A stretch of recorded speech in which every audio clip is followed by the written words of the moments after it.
കോഴിക്കോട് പന്തീരാങ്കാവിൽ നവവധുവിന് ക്രൂരമർദ്ദനമേറ്റതായി പരാതി. ഭർത്താവ് പന്തീരാങ്കാവ് സ്വദേശി രാഹുലിനെതിരെ പോലീസ് കേസെടുത്തു. മകൾ നേരിട്ടത് ക്രൂരമർദ്ദനമെന്ന് യുവതിയുടെ പിതാവ് 24-നോട് പറഞ്ഞു.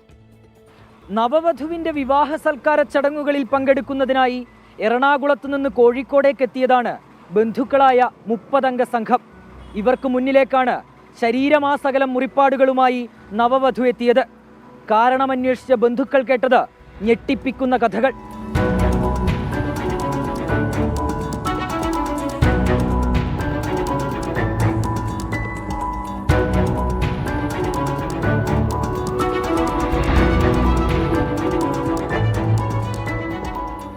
എറണാകുളം സ്വദേശിയായ യുവതിയും കോഴിക്കോട് പന്തീരങ്കാവ് വള്ളിക്കുന്ന് സ്നേഹതീരത്തിൽ രാഹുൽ പി ഗോപാലും തമ്മിലുള്ള വിവാഹം നടന്നത് ഈ മാസം 5-ന്.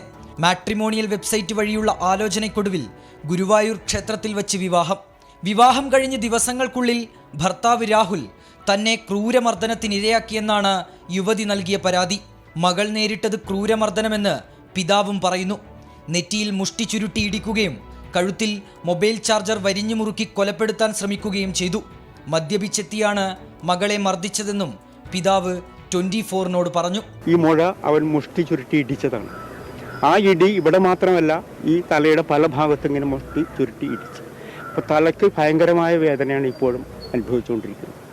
അതിനുശേഷം ഇവൻ ഈ മൊബൈൽ ചാർജ് ചെയ്യുന്ന ചാർജറിൻ്റെ ഒരു വയറുണ്ടല്ലോ, ആ വയറ് കഴുത്തി ചുറ്റി വലിച്ച് ഇവളെ കൊല്ലാനായിട്ട് ശ്രമിച്ചു എന്നുള്ളതാണ്. യുവതിയുടെ ശരീരത്തിലെ പാടുകൾ കണ്ടാണ് ബന്ധുക്കൾ പന്തീരങ്കാവ് പോലീസിലെത്തി പരാതി നൽകിയത്.